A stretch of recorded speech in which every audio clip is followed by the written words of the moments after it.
Austin sees another month-over-month price increase in November, and on top of that, the Fed announces they will be increasing rates next year. So what does that mean for 2022? Jeremy Knight, the Knight Group, your favorite Austin realtor. Yeah, affordability just took another hit in Austin. We're going to go through and talk about what's happening in the market. We're going to go through and talk with Jason Walter, who just put out a few videos on predicting what's happening in the market. He did some reviews of Zillow, Redfin, and Realtor.com on their predictions for 2022. So we're going to chat with him. We're going to look at this Fed increasing and what that means for 2022, and then we'll predict what's going to happen in 2022. What do you think is going to happen? I want to hear from you in the comment section. What do you think is going to happen in 2022 in the Austin area? Is demand still there? Is it fake? Let's hear from you in the comments. So let's start by looking at what happened in November, and here are the numbers. The median price for Austin is now $540,000, so it's 24% up from last year, but that is a month-over-month increase from October. You know, I showed you on this chart that we saw 4 months of price decreasing, and then October hit, prices went back up, and now they're back up even further in November.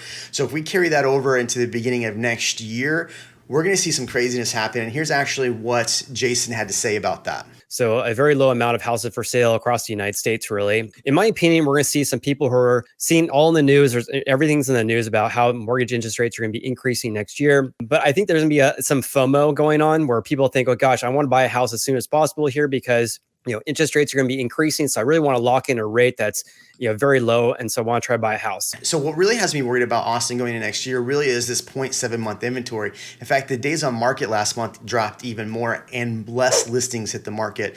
So the inventory issue in Austin is becoming a big problem. And it's not just Austin, it's pretty much everywhere. So one thing that I think that's really impacting our inventory is that so many people refied last year. And I've been talking about this, but nobody's really talking about it.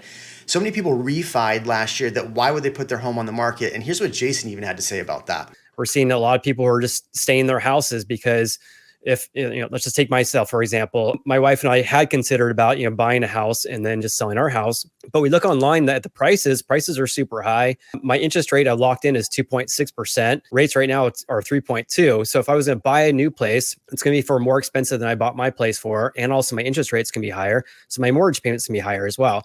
On top of that, you look online, you're like, gosh, there's like nothing out there I'd be willing to really want to buy. And because more people are not listing their houses for sale, then the inventory keeps on going down. And so I foresee that happening for the first half of next year. It's going to be interesting to see what happens here, but I don't foresee any big crashes or anything. I actually predict that if rates stay low and inventory also stays very low as well, we could see more records for the median sold price in the U.S. being broken. So when we look at the actual inventory in Austin, there's only about 3,200 units, 3,100 units actually available.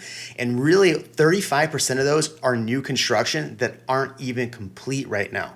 And so that's a problem too, is that even if you put something in a contract, you can't move in until June, July. And one question that Bloomberg kept asking me when they were here is, are we going to see a flood of inventory next year because of all of these new builds that started?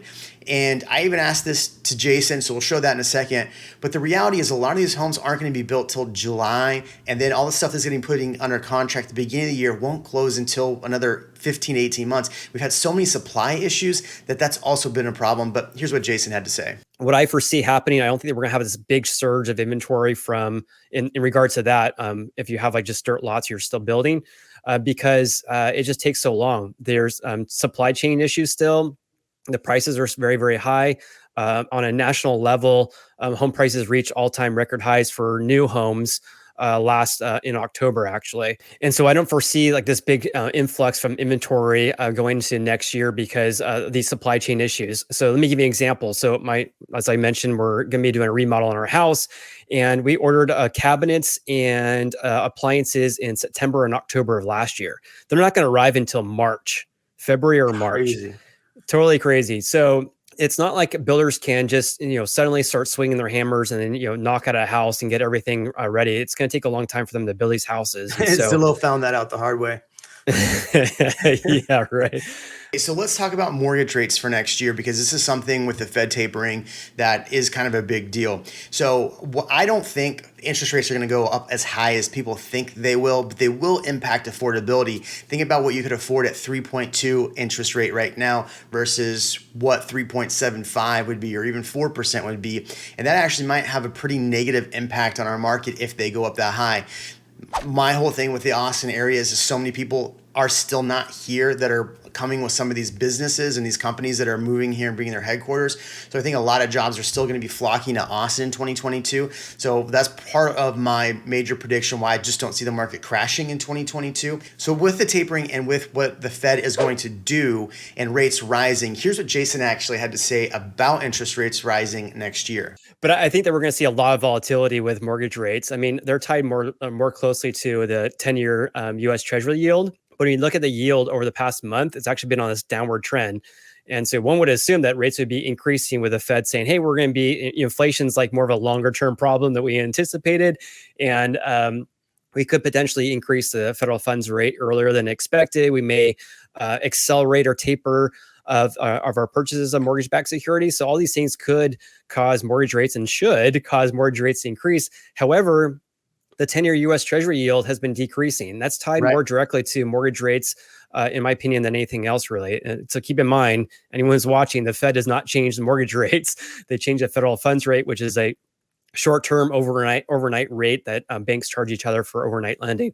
But it can fluctuate with the changes of the federal funds rate can fluctuate with mortgage rates, but it's not directly correlated. There's no guarantee when rates increase, when the federal funds rate increases, that mortgage rates will increase as well. So I'd love to get your thoughts on interest rates rising. I definitely want to hear from you in the comments, so definitely drop a comment below. But what do you think is going to happen in 2022? Here's also a little bit more of what Jason had to say about 2022 and his predictions. In my opinion, though, biggest issue we have really is, of course, what happens to mortgage rates, but also affordability, right? So the lack of affordable houses in America is a huge problem, and we can't have home prices increase 15% every single year and have wage growth of like 5% or something like that, right? There's a lot of money out there. A lot of people have made a lot of money in the stock market. I think also it's going to be tied really to the stock market as well. If the stock market tanks for whatever reason, then that's going to impact people's confidence in the economy, which ultimately could impact the housing market as well. I mean, there's like so many factors that affect the housing market that makes it very hard to predict, which is always makes me cringe when people say the housing market is going to crash next year, because no one knows. I mean, basically take the data we have in hand right now. And so all that information is great for the broad market, but let's talk about Austin. What am I anticipating seeing in the Austin area for 2022? Here's what we saw for 2021, this chart. We started in January. We saw a huge increase that all went all the way through really July. And now we're back down 536. The numbers I've looked at for November, we're going to be probably around 545, 550, and then we'll probably end the year around 560. So if we carry that across into January, you're going to see record numbers in January. You're going to see record numbers in February in Austin, record numbers in March. And then if we don't really get up above 575, maybe we only see 3 or 4% increase.